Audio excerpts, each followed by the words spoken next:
السلام علیکم ویورز، کیسے ہیں آپ سب کو میرے ناول پسند آ رہے ہیں تو پلیز میرے چینل کو سبسکرائب کریں، لائک کریں اور زیادہ سے زیادہ شیئر کریں۔ تو شروع کرتے ہیں آج کا ناول۔ آج کے ناول کا نام ہے دیوار کے پار بائے سمیرہ عثمان گل۔ شروع کرتے ہیں۔ سلمیٰ کی نرم گرم دھوپ نے آنگن میں ڈیرا جما لیا تھا۔ نکھرا نکھرا صاف ستھرا آسمان آج کچھ زیادہ ہی پیارا لگ رہا تھا۔ جھاگ کے مانند بڑے بڑے سفید بادلوں کے پہاڑ سے نیلے افق پر پھیلے تھے۔ چھت پر دیوار کے ساتھ کین کی کرسی لگی تھی جس پر وہ بیٹھا چائے سے لطف اندوز ہو رہا تھا۔ سامنے میز پر اخبار پھیلا ہوا تھا۔ چڑیوں کی چہچہاہٹ گونج رہی تھی۔ آج اتوار تھا اور کچھ فراغت بھی تھی۔ اتنا خرچہ کروایا، بھلا اس صورت کے ساتھ کون پسند کرنے والا ہے تمہیں؟ مگر یہ بات تمہارے بھائی کو سمجھ میں نہیں آتی۔ آئے دن کسی نہ کسی رشتے والے کو لے کر آ جاتے ہیں، اس پر نت نئی فرمائشیں۔ کمر تختہ ہو گئی میری۔ اب کھڑی اپنی رونی منحوس صورت کا ماتم نہ کرتی رہنا، جلدی سے سارا کچن سمیٹ کر نیچے آؤ، کپڑوں کا ڈھیر رکھا ہوا ہے دھونے کے لیے۔ نسوانی پاٹ دار بھدی آواز نے اس کے سماعت کو جھنجھوڑا تھا۔ یہ آواز دیوار کے پار سے آ رہی تھی۔ وہ ابھی چند روز قبل ہی اس نئے مکان میں شفٹ ہوا تھا اور یہ آواز جیسے معمول کا حصہ تھی۔ جانے کیا مسئلہ تھا اس عورت کے ساتھ؟ ہر وقت چیختی رہتی تھی، کبھی بچوں پر برستی، کبھی برتنوں کو زور زور سے پٹکتی، مگر اسے لگتا تھا اس کے عتاب کا زیادہ تر نشانہ یہی لڑکی بنتی تھی جس کا نام مہرو تھا۔ وہ گرج برس کے جا چکی تھی۔ اب مہرو کی دبی دبی سسکیاں سنائی دے رہی تھیں۔ احمد کچھ بے چین سا ہو اٹھا۔ دل چاہ رہا تھا اٹھ کر دیوار کے پار دیکھے تو صحیح، آخر کیا کمی تھی اس لڑکی میں؟ اس کا بڑی شدت سے دل چاہ رہا تھا وہ دیکھے کہ وہ کتنی بدصورت ہے، کیونکہ اس کا جب بھی کوئی رشتہ مسترد ہوتا تو اس کی بھاوج ہر بار اس کی صورت کو مورد الزام ٹھہراتی تھی۔ وہ کرسی سے اٹھا، پھر رک گیا۔ نہیں، یہ بہت ہی معیوب اور غیر اخلاقی حرکت ہو جائے گی۔ دل کو سمجھا بہلا لیا، مگر دوسری جانب بن بادل برسات نے اسے ہونس بے چین کیے رکھا تھا۔ وہ کچن سمیٹ کر برتن دھونے کے بعد باہر نکلی۔ مخصوص خوشبو کا جھونکا اس کے نتنوں سے ٹکرایا۔ اتنی دلکش اور معطر سی خوشبو نے جیسے اس کے اندر کے بوجھل پن کو زائل سا کر دیا۔ وہ کتنی ہی دیر کھڑی اس خوشبو کو اپنی سانسوں میں اتارتی رہی۔ یہ کسی مردانہ پرفیوم کی خوشبو تھی۔ مہرو نے اکثر اس کی خوشبو کو دیوار کے اس پار محسوس کیا تھا۔ لگتا ہے یہ بندہ پرفیوم کی پوری بوتل ہی خود پہ انڈیل لیتا ہے۔ وہ اکثر یہ بات سوچتی اور پھر مسکرا دیتی۔ خوشبو میں بسا یہ شخص خود کو نہ جانے کیسا ہوگا۔ یہ خیال کہ وہ کیسا ہوگا خود بخود اس کے دماغ میں چبھنے لگا، اور آج پھر بھابھی کے ہاتھوں تازہ بے عزتی کا صدمے کا سوچ کر کچھ اور بڑھ گیا تھا۔ کیا ساری باتیں دیوار کے پار بیٹھے اس شخص نے بھی سنی ہوں گی؟ اس کی پلکیں ایک بار پھر بھیگ گئیں۔ اسے لگ رہا تھا کبھی یہ شخص آ کر اس کے پاس آیا تو وہ مالِ خفت کے نظریں نہیں اٹھا پائے گی۔ عجیب ہلکا پن سا محسوس ہو رہا تھا اسے، جیسے بھابھی کچھ بھی کہہ لیتی مگر اس شخص کے سامنے نہیں۔ جانے کون تھا یہ شخص جسے دیکھا نہیں تھا، جانتی نہیں تھی، پھر بھی جیسے حواسوں پہ چھا گیا تھا۔ اس کے بھائی کا خوب چلتا ہوا اسٹور تھا، مگر بھابھی کی نظریں اس کی خاندانی زمین پر تھیں کہ اس کو بیچ کر بینک بھر لیا جائے۔ بار بار اپنے باپ سے اس بارے میں بات کر چکا تھا مگر کرمدین جواب نہیں دیتا تھا۔ بوڑھا ہو چکا تھا، بغیر لاٹھی کے چلا نہیں جاتا تھا۔ سماعت اونچا سننے کی عادی تھی مگر اس ایک معاملے میں کچھ بھی نہیں سننا تھا۔ یوں باپ بیٹے کے درمیانی فضا کشیدہ تھی اور مہرو باپ، بھائی اور بھابھی کے درمیان پس رہی تھی۔ مہرو، آج میرے لیے کھیر بنانا۔ وہ ابا کے کمرے میں پانی کا جگ رکھنے آئی تو ابا نے فرمائش کی۔ مہرو لب کچلتے ہوئے ابا کو دیکھنے لگی۔ کبھی میٹھا کبھی چٹپٹا، لگتا ہے ابا کو اپنی صحت کی کوئی فکر نہیں تھی۔ وہ کمرے میں بکھری چیزیں سمیٹنے لگی، تبھی ابا کی آواز ایک بار پھر مہرو کی سماعت سے ٹکرائی، جسے اس نے حیران کر دیا۔ باہر دھوپ نکلی ہے تو مجھے چھت پر لے چلو۔ اس نے ہاتھ روک کر حیرت سے ابا کو دیکھا اور اگلے پل جیسے روحان سی ہو گئی۔ ابا، میں اکیلے آپ کو کیسے چھت پر لے جا سکتی ہوں؟ مگر کرمدین کی ضد کے آگے اس کی ایک نہیں چلی۔ وہ ابا کو سہارا دے کر سیڑھیوں تک لائی۔ بس بس، اب اتنا بھی بوڑھا نہیں ہوا ہوں، خود چڑھ سکتا ہوں، تم بھی میرے ساتھ پیچھے چلو۔ اس کی یہ نئی پابندی تھی۔ ابا کو کوئی کسی بات کے لیے رضامند نہیں کر سکتا تھا، وہ اپنی مرضی کے مالک تھے، دوسروں کو بھی اسی پر چلاتے تھے۔ بھابھی باہر نل پر بچوں کو نہلاتی کن اکھیوں سے باپ بیٹی کو دیکھ رہی تھی۔ نخریل بڈھا ساری جائیداد کے اوپر سانپ بن کر بیٹھا ہے، قبر میں تو لے کر نہیں جائے گا نا؟ کلثوم، تو صبر کر لے، بڑبڑاتے ہوئے، آخر میں نے خود کو دلاسا دیا، شہر میں کون سا بڑا گھر لوں گی، بچے انگریزی اسکولوں میں پڑھیں گے، نوکر چاکر واہ میرے کیا ٹھاٹھ ہوں گے، بڑی بیگم صاحبہ بن کر گھوموں گی۔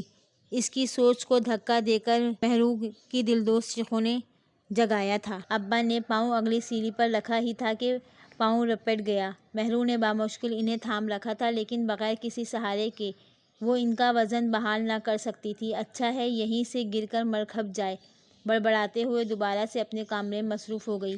مہرو کی چیخیں بڑھتی جا رہی تھیں۔ کوئی میرے ابا کو بچاؤ، اس نے چیختے ہوئے پکارا تھا۔ دیوار پار سے احمد نے ایک ہی جس میں چھلانگ لگائی اور بھاگ کر اس کے ساتھ ابا کو سہارا دے کر اوپر لایا۔ ابا کے چہرے پر خجالت تھی اور مہرو کے حواس ابھی تک بحال نہیں ہوئے تھے۔ اسے کلثوم بھابھی سے نفرت محسوس ہوئی۔ کیسی عورت تھی یہ، ایک گرتے مرتے ہوئے کو بچانے کی خاطر بھی آگے نہ ہی بڑھی تھی۔ احمد کچھ دیر ابا کے پاس بیٹھ کر چلا گیا۔ وہ ڈھنگ سے اس کا شکریہ بھی ادا نہیں کر پائی تھی، لیکن رات دیر تک اس شخص کے متعلق سوچا تھا۔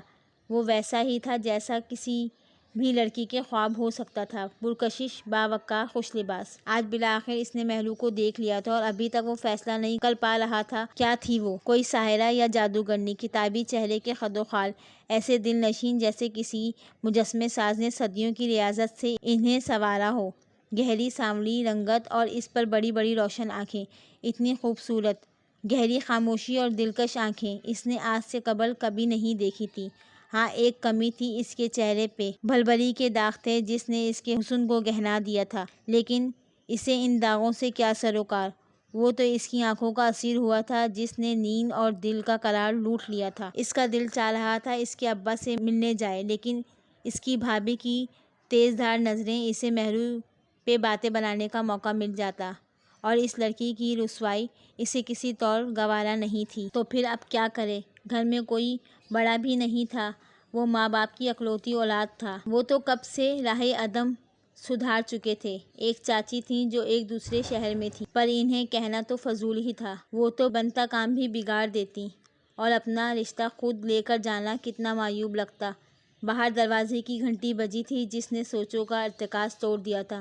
مہرو دروازے پر گھنٹی پر انگلی رکھے دوپٹے سے چہرہ صاف کرتی بار بار پچھلی گلی میں جھانک رہی تھی۔ گھبراہٹ اس قدر تھی کہ سردی میں بھی ٹھنڈے پسینے آ رہے تھے۔ ابا نے آج نیا حکم سنا دیا تھا، مہرو جو لڑکا اس روز چھت پر آیا تھا اسے بلا کر لاؤ، میں ملنا چاہتا ہوں اس سے۔ اب وہ گھنٹی پر انگلی رکھے حواس باختہ کھڑی تھی۔ احمد نے دروازہ کھولا اور اسے سامنے دیکھ کر حیران رہ گیا۔ وہ ابا آپ سے ملنا چاہتے ہیں، یہ کہہ کر وہ سرپٹ بھاگی۔ احمد زیر لب مسکراتے ہوئے تیار ہونے لگا۔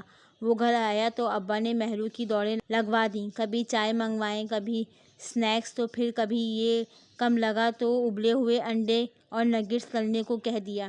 ابا یوں کسی کی خاطر تو کبھی نہیں کرتے تھے۔ شروع کے چند سوالات کے بعد مہرو کے ابا نے جو بات اسے کہی وہ بہت عجیب تھی۔ وہ اس کے دونوں ہاتھ تھامتے ہوئے بڑے التجا آمیز انداز میں کہہ رہے تھے، تم میری بیٹی سے شادی کر لو، میں اپنی ساری جائیداد تمہارے نام کر دوں گا۔ دروازے کے اس پار کھڑی مہرو نے یہ بات خود سنی اور جی بھر کر شرمندہ ہوئی۔ پھر ابا اور اس کے درمیان جانے کیا طے ہوا۔ ہر ایک کے لاکھ سمجھانے اور بھائی کے منع کرنے کے باوجود ابا نے 10 دن کے اندر اندر اس کا نکاح کر دیا تھا۔ اس کے دل میں احمد کا مقام کچھ بدل سا گیا تھا۔ وہ سوچ بھی نہیں سکتی تھی کہ یہ شخص جائیداد کی خاطر اس سے شادی کرے گا۔ دل میں جو خوش گمانیوں کا محل تعمیر ہوا تھا وہ بھوسے کا ڈھیر ثابت ہوا تھا۔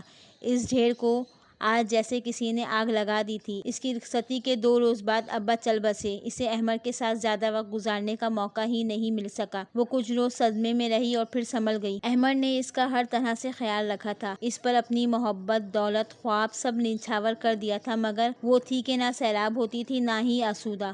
احمد کی اصلیت نہ جانتی تو خود کو دنیا کی سب سے خوش قسمت لڑکی تصور کرتی، مگر اب دل نہیں مانتا تھا اس کی محبت کو، جذبے لٹاتی نظروں کو، حسین خوابوں کی رہگزر کو۔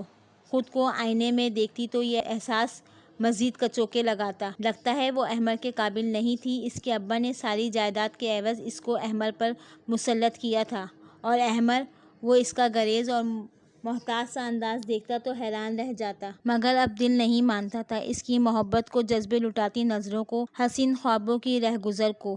خود کو آئینے میں دیکھتی تو یہ احساس مزید کچوکے لگانے لگتا کہ وہ احمد کے قابل نہیں تھی۔ اس کے ابا نے ساری جائیداد کے عوض اس کو احمد پر مسلط کیا ہے، اور احمد وہ اس کا کریز اور محتاط سا انداز دیکھتا تو حیران رہ جاتا۔ کیا چیز ہے جو دونوں کے مابین دیوار بن کر کھڑی ہے؟ وہ روز ایک اینٹ ہٹاتا تو اگلی صبح وہ اینٹ پھر سے جڑ جاتی۔ مہرو، کیا تم میرے ساتھ خوش ہو؟ دونوں ہاتھ اس کی پشت پر رکھے وہ بال بناتی مہرو سے پوچھ رہا تھا۔ جی، اس نے مختصراً کہا۔ مجھے کیوں نہیں لگتا؟ اس نے بات کو تول دینا چاہا۔ پتہ نہیں، وہ معصوم بن گئی۔ کیا تم کسی بات سے مجھ سے ناراض ہو یا میری طرف سے دل میں کوئی بدگمانی ہے تو مجھ سے کہو۔ اس نے اس کا حوصلہ بڑھایا۔ نہیں، اس نے نفی میں سر ہلایا۔ اچھا بتاؤ، میں تمہیں کیسا لگتا ہوں؟ مشکل سوال آیا۔ اچھے، اس نے اچھے بچوں کی طرح جواب دیا۔ بس اچھے، اس نے منہ بسور کر کہا۔ جی، وہ سعادت مندی سے بولی۔ اچھا، آج کیا کھاؤ گی؟ اس نے ٹھنڈی آہ بھری۔ جو آپ کو پسند ہو۔ اس نے بات ہی ختم کر دی۔ یہ کی نا اچھی بیویوں والی بات، اس نے پھر سے سراہا۔ وہ خاموش رہی، لیکن ہارا اسے بھی منظور نہیں تھا۔ تمہیں کھانا بنانا آتا ہے؟ جی۔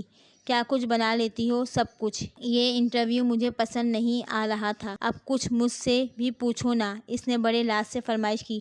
کیا پوچھوں؟ وہ سپاٹ نظروں سے اسے دیکھنے لگی۔ یہی کہ ان سمندر جیسی آنکھوں میں کب ڈوبا تھا، اور دیکھو ابھی تک مجھے تیراکی نہیں آئی۔ وہ کہہ کر خود ہی ہنسا اور پھر اپنی وہلانہ محبت بھری نظریں اس پر جما دی۔ وہ جی بھر کر شرمندہ ہوئی اور سوچا، اس سے تو اچھا تھا یہ بولتا ہی رہے۔ بہت دن ہوئے دیوار کے پار سے بھابھی کی مخصوص آوازیں نہیں آ رہی تھیں۔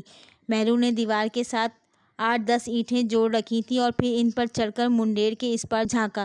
دونوں بچے چارپائی پر سہمے سے بیٹھے تھے اور کچن میں سے کھٹ پٹ کی آوازیں آ رہی تھیں۔ پھر بھائی کا چہرہ نمودار ہوا۔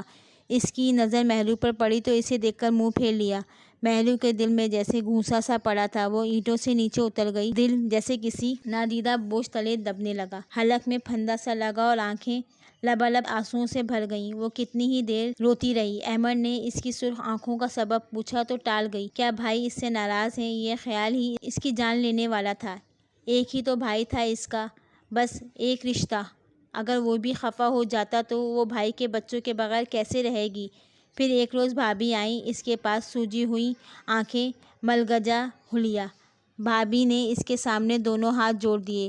مہرو، پلیز مجھے معاف کر دو، میں نے تمہارے ساتھ بڑی زیادتی کی ہے۔ ابا نے ساری جائیداد احمد کے نام کر دی ہے اور تمہارے بھائی نے اس کا ذمہ دار مجھے ٹھہراتے ہوئے گھر سے نکال دیا ہے۔ میں بچوں کے بغیر نہیں رہ سکتی۔ وہ رو رہی تھی، گڑ گڑا رہی تھی، التجائیں کر رہی تھی اور مہرو کا دل جیسے قطرہ قطرہ پگھل رہا تھا۔ میں احمد سے کیسے بات کروں؟ اتنی بڑی جائیداد سے وہ کیوں دستبردار ہوگا؟ اور جائیداد کے ساتھ اس نے بھی مجھے چھوڑ دیا تو میں بھلا اس کے بغیر کیسے رہوں گی؟ سوچ سوچ کر وہ روحانسی ہو گئی تھی۔ مہرو، کھانا تو ٹھیک سے کھاؤ، احمد نے اسے دوسری بار ٹوکا تھا۔ میں کھا چکی ہوں، اس نے بے دلی سے پلیٹ پیچھے سرکائی۔ تم پریشان ہو؟ وہ اس کے چہرے کا ہر رنگ پہچانتا تھا۔ ہاں، کچھ سوچ کر اس نے اس بات میں سر ہلا دیا۔ احمد کی نظریں اس پر جمی تھیں، وہ اس کے مزید بولنے کا منتظر تھا۔ میں چاہتی ہوں آپ ساری جائیداد میرے بھائی کے نام کر دیں، وہ اس کی آنکھوں میں دیکھتے ہوئے اعتماد سے بولی تھی۔ وہ کچھ دیر اسے دیکھتا رہا، پھر مسکرا دیا۔ ابا کا ذہنی توازن آخری دنوں میں ٹھیک نہیں تھا، اسی لیے انہوں نے آپ سے ایسی۔ اس کا لہجہ بھیگ گیا، وہ بے بسی محسوس کرنے لگی تھی۔ پہلی بات تو یہ ہے، آخر احمد نے ہی اس کی مشکل آسان کرنے کا سوچا۔ میں نے جائیداد کی خاطر تم سے شادی نہیں کی تھی۔ تمہارے فادر نے مجھے ایک آفر کی تھی جسے میں نے ٹھکرا دیا تھا، پھر اپنا مقدمہ پیش کیا تھا۔ وہ ساری جائیداد میرے نہیں تمہارے نام ہے۔ میں بھی یہی چاہتا ہوں کہ تم اپنے بھائی کا حصہ ان کے نام کر دو، لیکن میں بس تمہاری بھابھی کو تھوڑا سا سبق دینا چاہتا تھا۔ تم جانتی ہو تمہارے رشتے میں سب سے بڑی رکاوٹ وہ تھی۔ مجھے بھی آ کر تمہارے خلاف ورغلایا تھا میں تم سے شادی نہ کروں، لیکن چونکہ یہ دیوار کے پار کا معاملہ تھا تو مجھے سارے حالات کی خبر تھی۔ وہ مزے سے بتا رہا تھا اور وہ بنا پلکے جھپکے یہ سارے انکشافات سن رہی تھی۔ تو پھر آپ نے مجھ سے شادی کیوں کی؟ وہ حیران ہوئی۔ تم سے شادی تمہارے لیے کی، کیونکہ تم مجھے پہلی نظر میں اچھی لگی تھی۔ ایسا لگا جیسے اس کے گرد گلاب بکھر گئے ہوں۔ آج پہلی بار جیسے وہ دل سے مسکرائی تھی، کسی نے بھی اس کو اس بات کی ذات کا اعتماد دیا تھا۔ ہاں، تم، صرف تم۔ احمد نے اس کے دونوں ہاتھ تھام لیے۔ آج اس نے کوئی مزاحمت نہیں کی۔ محبت کی خوشبو نے اس کے گرد حصار بنا دیا تھا اور وہ سوچ رہی تھی دیوار کے اس پار اگر احمد نہ ہوتا تو اس کی زندگی کیا ہوتی۔ تو کیسا لگا آپ کو میرا ناول؟ اگر آپ کو میرا ناول پسند آ رہا ہے تو پلیز میرے چینل کو لائک کریں، سبسکرائب کریں اور زیادہ سے زیادہ شیئر کریں۔ اللہ حافظ۔